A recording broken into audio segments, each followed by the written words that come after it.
Kita sudah bahas apa itu dielectric constant, polarizability atau alpha, dan dipole moment atau P kecil yang merupakan besaran dari induced polarizations. Sekarang kita akan definisikan P besar atau polarizations ya, yang merupakan total dipole moment ya. Total dipole moment ini per unit volume.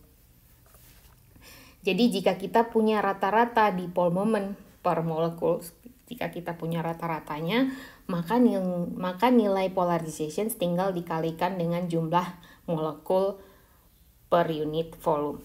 Jadi ini dia yang saya bicarakan. Kalau sudah punya rata-rata P kecil, maka dikalikan dengan jumlah molekul per unit volume. Nah, di sini digambarkan apa yang terjadi ketika material dielektrik diselipkan di antara dua batang logam. Bisa Anda lihat di sini molekul-molekul material dielektrik ini menjadi terpolarisasi antara muatan positif dan negatifnya terpisah. Jadi ini yang disebut dengan terpolarisasi ya. Dan akhirnya karena persebaran molekul di material dielektrik ini, maka ini akan mempengaruhi persebaran muatan yang ada di elektrod. Jadi ini yang menyebabkan jumlah muatan kita menjadi berubah setelah dikasih material dielektrik. Karena persebaran polarisasi molekul ini akan mempengaruhi ya, karena dia akan menginduksi. Di sini Anda lihat semuanya ini pasangannya dengan ini ya, ini mungkin saya buat di sini. Ini berpasangan begini, ini dengan ini dengan ini. Maka ini yang di sini, yang di permukaan ini akan mencari pasangannya di elektrodanya, sehingga akan mempengaruhi persebaran muatan di elektroda itu. Nah, muatan-muatan yang tidak punya pasangan ini pada material dielektrik, ya inilah yang disebut dengan surface charge atau QP, yang surface charge yang terpolarisasi. Dalam definisi lain, total dipole moment juga merupakan jumlah muatan yang terpolarisasi pada permukaan ya. Polarization total polarisasi adalah jumlah QP dikali D, jaraknya antara yang di sini ditunjukkan di sini, jarak antara elektroda positif dan negatif. Kemudian berdasarkan ide kita sebelumnya,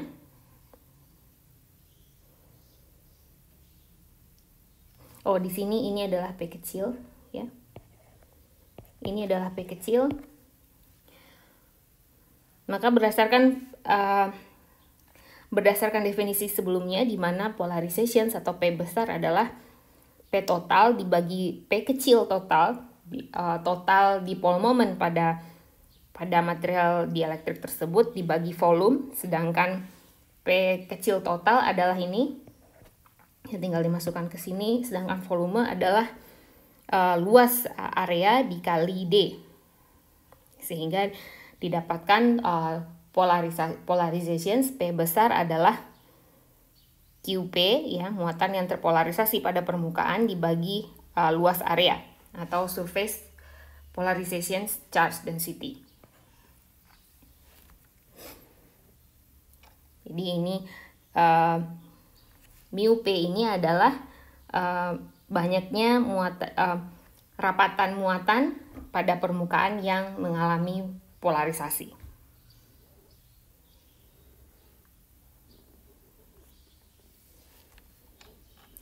Kemudian kita ada istilah lagi yaitu electric susceptibility atau KPE yang merupakan besaran polarization dari sebuah material per unit medan listrik.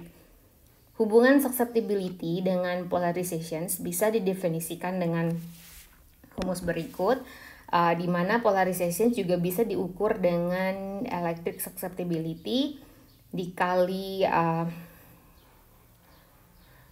epsilon 0 atau relatif permitivitas pada keadaan vakum, kemudian dikali dengan besaran medan listrik.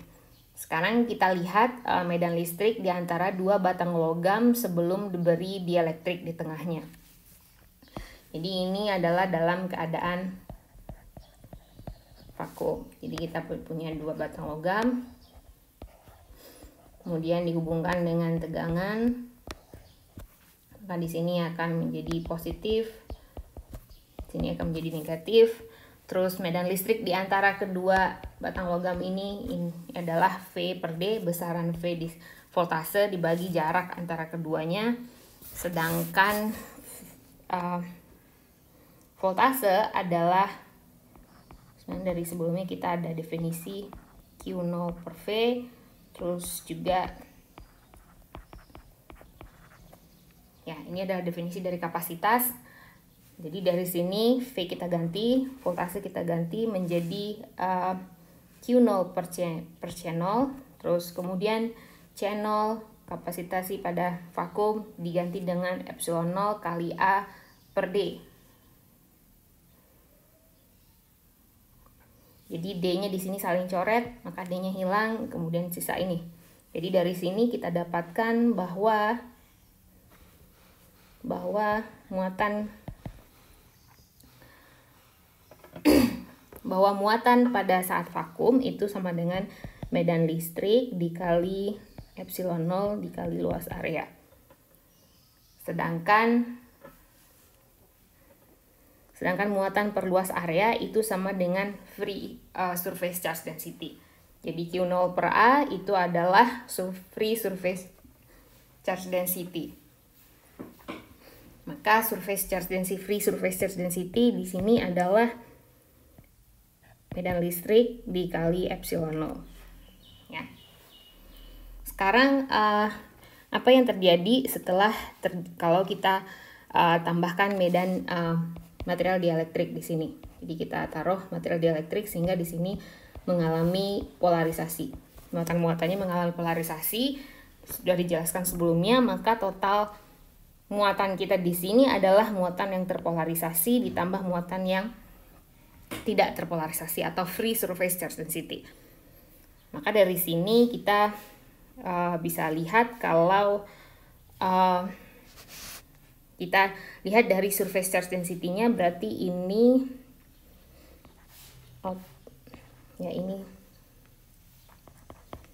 sama dengan surface charge density pada permukaan dikali A ditambah free surface density dikali A. Maka A di sini bisa kita coret ya karena sama, terus jadinya ditambah ini. Sedangkan kita tahu kalau free surface charge density itu adalah ini dari sini, kemudian ini tetap sama. Oh, ini sebelumnya pada slide sebelumnya kita sudah membahas bahwa densitas dari muatan yang terpolarisasi itu sama juga dengan nilai polarization atau P, sedangkan P itu sudah kita definisikan sebagai rumus ini. Jadi Anda tinggal masukkan ini nilainya ke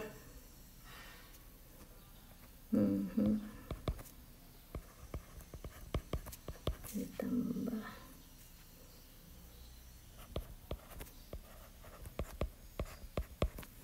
jadinya seperti ini. Dari sini jadi Anda mendapatkan bahwa total charge density sebagai angka berikut.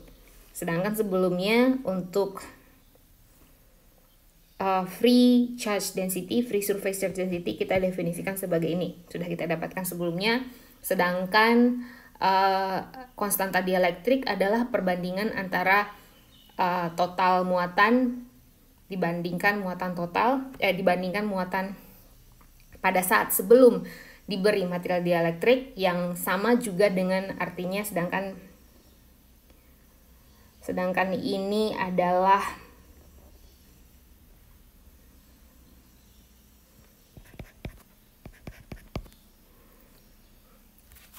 jadi A-nya tinggal kita coret, terus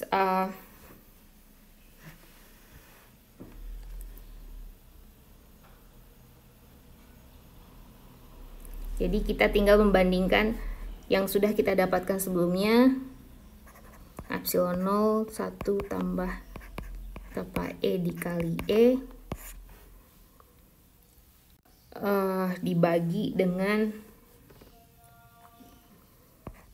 E dikali epsilon 0. Maka ini tinggal dicoret, maka akhirnya didapat relatif permitivitas adalah 1 ditambah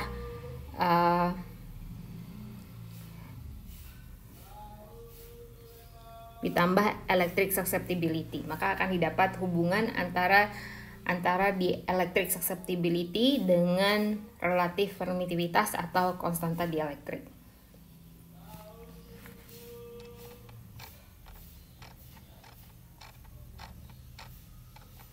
Ya. Di sini dijelaskan ulang yang intinya sama dengan slide sebelumnya, ketergantungan polarization terhadap medan listrik yang disebut juga dengan electric susceptibility. Jadi polarization ini tergantung pada medan listrik, yaitu ini adalah KPE di sini.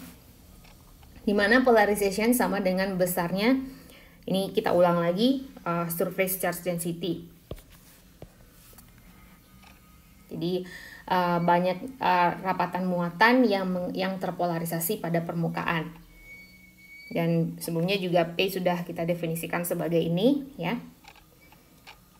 Kita ulang lagi di sini sama seperti slide sebelumnya bahwa Q total kita adalah ini, ya, yaitu jumlah muatan yang free, ya, dengan muatan yang terpolarisasi. Terus dari sini, sedangkan sebelumnya channel adalah Q0 per V atau 0A per D. Jadi ini diteruskan sampai di sini, akhirnya didapat Q0 ini sama dengan slide sebelumnya, ya, adalah epsilon 0 dikali medan listrik dikali A. Kemudian dari QP, ya, QP di sini adalah P kali A, ya, yang di sini polarizations dikali surface area, sedangkan polarizations adalah rumusnya ini. Jadi Anda masukkan ke sini. Dan akhirnya Anda dapat Q adalah ini. Ya, Q adalah ini. Terus padahal dielektrik konstan adalah perbandingan antara Q per Q0. Jadi didapatkanlah rumus ini. 1 ditambah electric susceptibility.